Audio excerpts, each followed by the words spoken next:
Welcome back to जी के master classes. तो आज का हमारा जो टॉपिक है दैट इज़ रिवोल्ट ऑफ 1857। तो इस पे कुछ हम टॉप एमसीक्यूज करेंगे और उनके साथ साथ हम एक्स्ट्रा कुछ पॉइंट्स भी डिस्कस करेंगे और आप लोग जो है उनको नोट कीजिए, जो जो इम्पोर्टेंट पॉइंट डिस्कस करेंगे। तो हमारा फर्स्ट क्वेश्चन आता है, who was the governor general during the revolt of 1857। कहता है गवर्नर जनरल कौन था 1857 के रिवोल्ट में, 1857 के विद्रोह में, 1857 के विद्रोह में कौन सा गवर्नर जनरल था। तो लॉर्ड रिपन था क्या, Lord Curzon, sorry Lord डलोजी, Lord Canning या लॉर्ड मायो था। तो आपको पता है लॉर्ड रिपन के टाइम में कुछ एक एक्स्ट्रा काम हुआ था, वो क्या था, लोकल सेल्फ गवर्नमेंट इंट्रोड्यूस हुई थी, है ना। लॉर्ड कैनिंग ये कब थे और लॉर्ड डलहौजी कब थे। लॉर्ड डलहौजी जो है रिवोल्ट ऑफ 1857 से पहले थे, लेकिन जो इसका राइट आंसर है that is Lord Canning.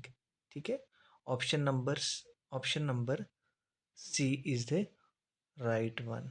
Option number C, Lord Canning जो है इस टाइम पे गवर्नर जनरल थे। और आपको पता है यही जो है वाइस राय भी बने थे, क्योंकि इसके बाद जो एक्ट आया था 1858 का एक्ट जो आया था, उसके बाद टाइटल चेंज कर दिया गया था गवर्नर जनरल से वाइस राय। ठीक है, अंडरस्टैंड। सो हमारा नेक्स्ट क्वेश्चन है, second question, who was the first Indian soldier who refuse to use greased cartridge. कहता है कौन सा फर्स्ट इंडियन सोल्जर था जिसने ग्रेसेड कार्टिलेज को रिफ्यूज़ किया था कि मैं यूज़ नहीं करूँगा। तो आपको पता है ये क्या था ग्रेसेड कार्टिज, ये ऐसी कुछ जो राइफल्स में जो बारूद लगता था, तो वो जो मसाला बना हुआ था, क्या एक मिथ था या रियलिटी थी। तो कहा जाता था इंडियन सोल्जर को कि ये काऊ फैट और पिग फैट से बना हुआ है ना, जो उसमें डालकर जो फायर करते थे। ठीक है, तो वो बोथ कम्युनिटीज़ के लिए जो है वो रिलीजियस पॉइंट ऑफ व्यू से अफेक्ट करता था। तो उनको लगता था कि अब ब्रिटिशर हमारे साथ छेड़खानी कर रहे हैं, हमारे रिलीजन के साथ छेड़खानी कर रहे हैं, है ना। तो उन्होंने रिफ्यूज़ किया था कि हम, because most of the Indian soldier जो थे वो इंडियन लोग जो थे वो एज अ ब्रिटिश सोल्जर थे, है ना, उनके अंडर काम कर रहे थे। देन इसका ऑप्शन क्या आता है कि कौन से सोल्जर जो थे वो क्या बहादुर शाह सेकंड थे, रानी लक्ष्मीबाई थी, नाना साहेब थे या मंगल पांडे थे। तो इसका राइट आंसर जो है मंगल पांडे। मंगल पांडे पहले ऐसे अ, उम, सिपाही थे जिन्होंने रिफ्यूज़ किया था कि मैं जो है वो ग्रेसेड कार्टेज यूज़ नहीं करूँगा, है ना। तो मंगल पांडे कौन से रेजिमेंट के थे ये, बैरकपुर रेजिमेंट। ठीक है, option number A is right one. Question number third, Mangal Pandey fired the first shot of the revolt of 1857 at. कहाँ पे इसने पहला अटैक किया था, जो अपने ही कुछ ऑफिसर्स पे अटैक किया था, तो आपको बताना है। ठीक है, कहाँ पे अटैक किया था। ऑप्शन है मेरठ में, मद्रास, दिल्ली या बैरकपुर। तो मैंने डिस्कस किया, I have already discuss with you that Barrackpore में, बैरकपुर रेजिमेंट के थे, तो यहाँ पे इसने 2 ऑफिसर के ऊपर अटैक कर दिया था। ठीक है, अपने ही रेजिमेंट के 2 सीनियर ऑफिसर पे अटैक किया था जो कि ब्रिटिशर्स थे। उसके बाद इनको बाद में फांसी दे दी गई थी मंगल पांडे को। तो option number D is right one. Next question, doctrine of lapse was introduced by.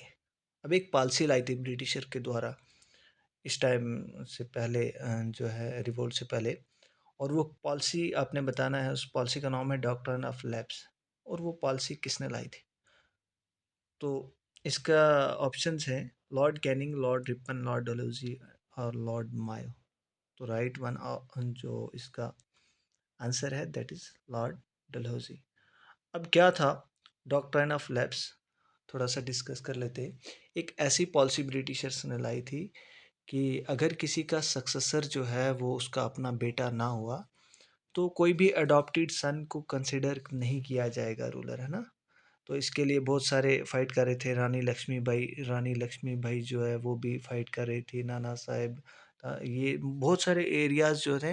Ultimate aim क्या था ब्रिटिशर का, अल्टीमेट एम ये था कि उनको area more and more acquire करना था, है ना, उनको टेरिटोरियल एक्सपेंशन करनी थी, है ना, अपने टेरिटरीज को बढ़ाना था, अपने एरियाज़ को बढ़ाना था।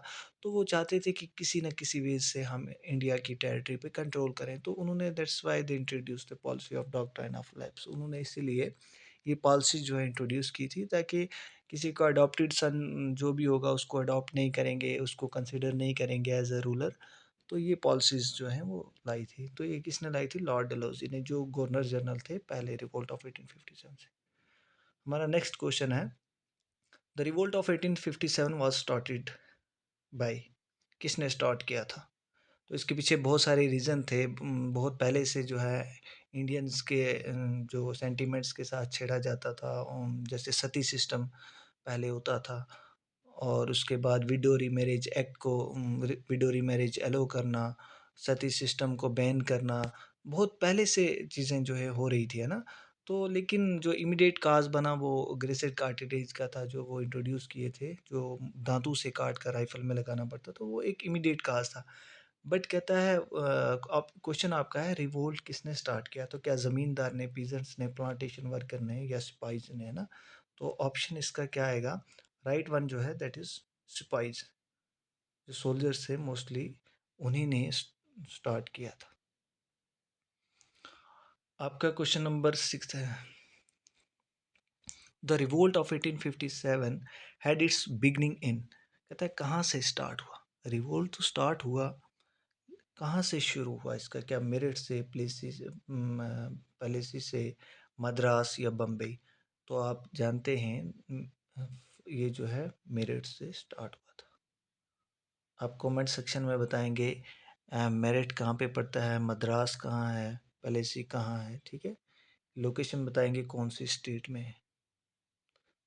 देखिए गाइस, अगर सेशन अच्छा लग रहा है तो प्लीज़ लाइक करें, शेयर करें, सब्सक्राइब करें, और कमेंट सेक्शन में ज़रूर मेंशन करें अपना स्कोर, आपका कितना, कितने क्वेश्चन आपके ठीक हुए। तो कमेंट करेंगे आप तो थोड़ी बहुत मोटिवेशन हमें मिल जाती है। Who was the author of book the Indian war of independence? अब डिफरेंट हिस्टोरियंस आगे, जब रिवोल्ट ख़त्म हो गया तो रिवोल्ट में क्या हुआ, तो उस पे को एनालाइज किया, हर एक ऑथर ने बुक लिखी, अपना कंसेप्ट दिया, रिवोल्ट को नाम दिए, है ना। तो कहता है ये नाम किसने दिया कि ये इंडियन वॉर ऑफ इंडिपेंडेंस, है ना, कि ये इंडियन लोगों की, हिंदुस्तानियों की एक जंग थी अपनी आज़ादी के लिए। 1857 के रिवोल्ट, 1857 की बगावत को नाम दिया। तो किसने ये कहा? किसकी ये बुक है? क्या सर सईद अहमद खान की है, वी.डी. सावरकर की है, आर.एस. शर्मा की है, या आर.सी. मौजूमदार? तो सर सईद अहमद खान ने भी एक बुक लिखी थी, इन असबाब बगवाते हिंद, है ना, कि क्या रीज़न, जो रिवोल्ट का रीज़न है वो उस पे लिखी थी। लेकिन जो इसका राइट आंसर है that is V D. Savarkar, option number B. Next question, question number 8, I think today last question. Name of the Mughal emperor occupying the throne in Delhi when the revolt of 1857 took place. कहता है कौन से Mughal emperor थे, mostly later Mughals थे तब, है ना। तो कौन से मुगल एम्परर थे? क्या शाह आलम था, जहांदार शाह था, बहादुर शाह जफ़र था, हुमायूं? कौन से मुगल बादशाह थे जो जब रिवोल्ट चल रहा था तो उस टाइम दिल्ली के तख्त पे, दिल्ली के थ्रोन पे, ताज पे कौन था? तो दैट्स बहादुर शाह ज़फ़र। बहादुर शाह ज़फ़र जो थे ना, बहुत ओल्ड एज पर पर्सन था, बहुत बूढ़ा हो चुका था। तो कोई लीडरशिप नहीं थी रिवोल्ट के टाइम में, है ना। नो लीडरशिप प्रिवेल्स कहती थी। तो सभी जितने भी लोग थे, जितने भी सिपाहीज थे, जितने भी और बाकी राज्य के जो छोटे मोटे राजाज थे, है ना, वो सब लोग दिल्ली की तरफ चल पड़े थे, बिकॉज उनको एक लीडरशिप की नीड थी, क्योंकि रिवोल्ट को लीड करना था। रिवोल्ट को लीड करने के लिए चाहिए था, तो उनको बहादुर शाह जफ़र को जानते थे कि ये मुगल्स हैं ना, तो इसलिए वो बहादुर शाह जफ़र के पास जो है सब लोग दिल्ली में आए, दिल्ली में बातचीत करने के लिए, कि आप जो है आप हमें लीड करिए, आप हमारे लीडर बनिए, हम रिवोल्ट को आगे बढ़ाते हैं, है ना। तो I hope this is enough, और इसमें हमने कुछ एक्स्ट्रा पॉइंट्स भी डिस्कस किए हैं। आई आपको उम्मीद है आपको अच्छा लगा कंटेंट, और एक्स्ट्रा पॉइंट जो हमने डिस्कस किए वो आप लोग नोट डाउन करिए, मोस्ट इम्पॉर्टेंट क्वेश्चन हैं जो मैंने यहाँ मेंशन किए हैं। तो सेशन को ज़रूर लाइक करें और चैनल को भी सब्सक्राइब करें। Thanks for watching.